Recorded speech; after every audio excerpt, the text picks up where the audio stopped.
You want the best microphone for your videos and live streaming? Well, today we're actually going to be talking about live streaming microphone budgets so that you can pick out the right microphone for you. We have shotgun mics today. We're going to be talking about broadcast mics, reporter mics, lavalier mics, also desktop USB mics. I'm going to break it down for you, budget and recommended mics, so that you understand exactly what to buy.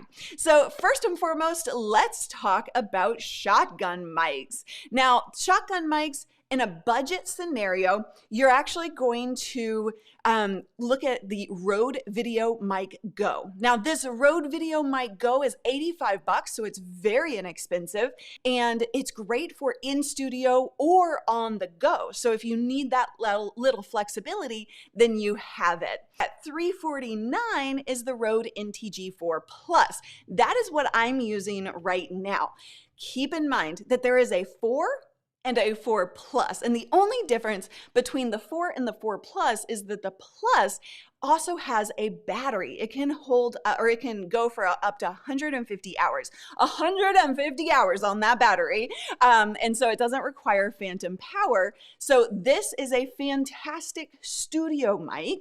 If you're gonna take it on the go, you're gonna have a little bit more of a setup than the previous one, which was the VideoMic Go. This one is very super simple, right? If you wanna upgrade, if you wanna go upgrade style and spend $1,000 on your mic, which you definitely don't have to, but if you're really big into audio and you're an audiophile, the Sennheiser MKH 416 is a popular and really good option.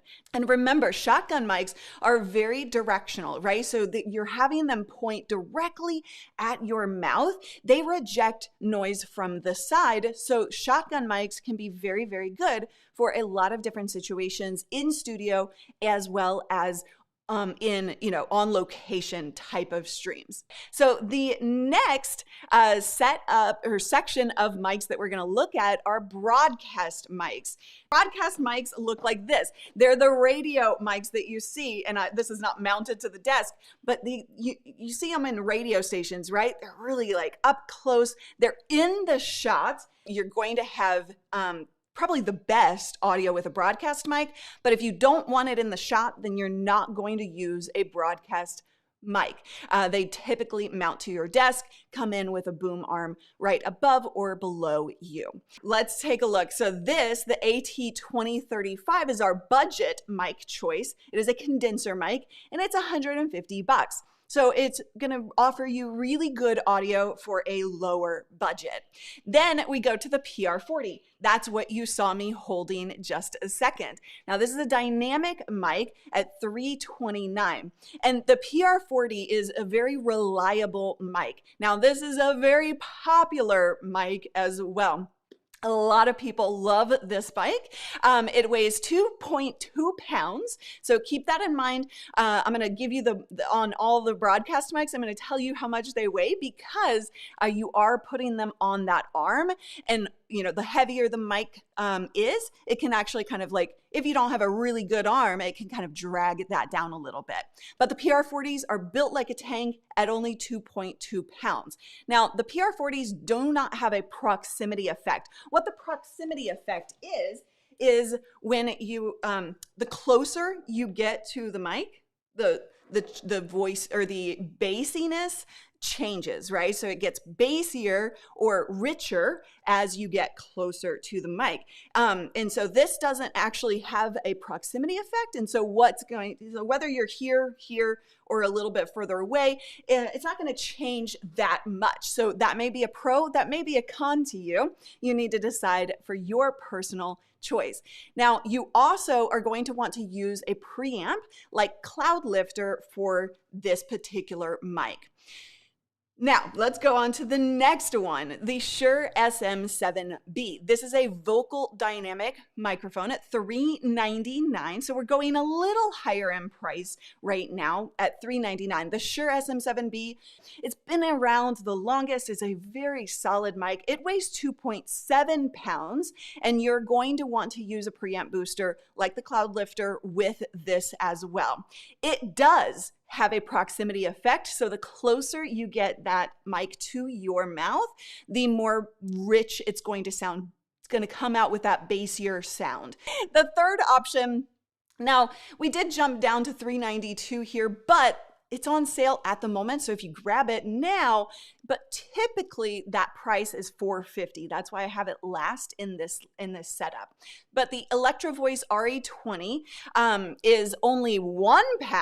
So there you go, right? It has a good frequency response rate and it does not have that proximity effect. So keep in mind that these are the little pros and cons, or a really personal choice pros and cons, right? Sometimes you might want that effect. Sometimes you may not. So just really think about your voice and what kind of sound you want, right? If you want that really radio voice, then you're going to get more of that, probably with the SM7B. You're going to need a shock mount on this mic when you mount that. It's going to look at a $50 to $100 extra for that. Now remember, with these mics, you are going to get close, 6 inches or closer. These are going to be in your shot. Mount them to an arm, mount that to your desk. That's what these mics are all about. Also, these are XLR mics. So if you need an interface, you can get started with a Scarlett 2i2 for very inexpensive, $169, or you can go for a mixer like the Rodecaster Pro or a general mixer of any kind.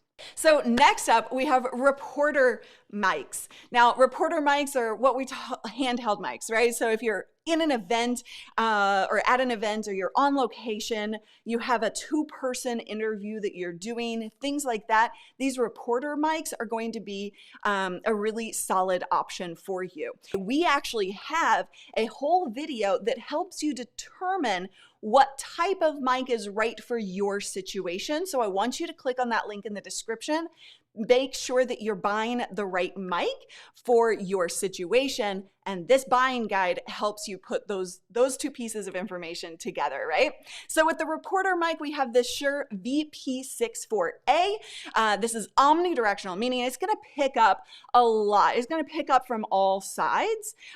So if you have, multiple people talking, that can be a benefit. If you're in a noisy environment, it can be a drawback. Now the other one, so that was the budget option, $78. The other option here is the SM58, and this option is $98. So as you can see, when it comes to these reporter mics, you don't have to spend a lot to get really good audio.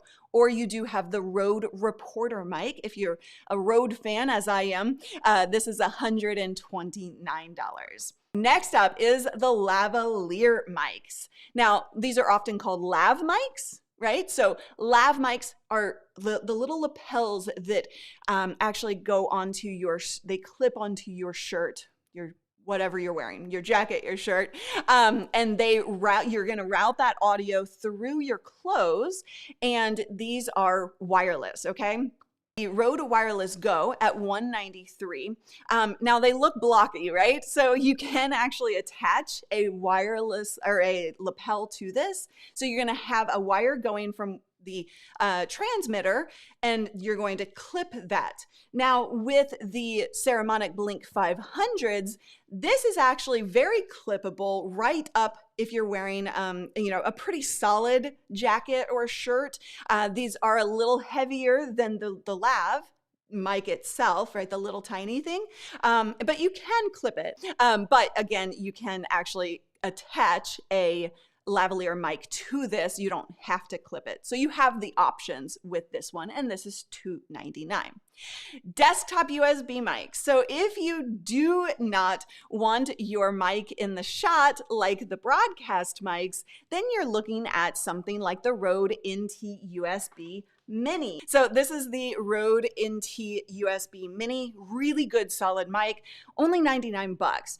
Now you are going to want to get this as close to your mic or your mouth as possible, but it can sit out of frame and it's going to give you some really good audio. Then you have the Wave 3 USB condenser mic. This is $141. I also really love this mic. All of these mics are you know, you're not going to go wrong with any of the mics on this buying guide. So understand that you're looking at your budget, you're looking at the look and feel of the mic that you choose, and understanding that the pros and cons that we've laid out today.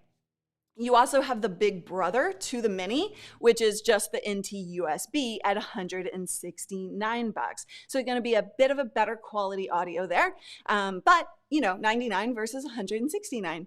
Your choice, right? That's it. Did we just go through all of them? Oh no, don't go anywhere though, because I want to point out a couple of things. It's really, really important that you understand that audio is a personal choice, from the look and feel of it, as well as making sure that you're thinking about the type of environment that you want, or that you're using this mic in, right? So the type of environment, the situation that you're in is very important in terms of your choice. One mic does not fit all, right? It is not a choice that everybody can choose the same thing. So make a more intelligent decision by understanding mics and situations a lot better right here at this video. And do join us live if you have questions so that you can get your questions answered. I'll see you in the next video.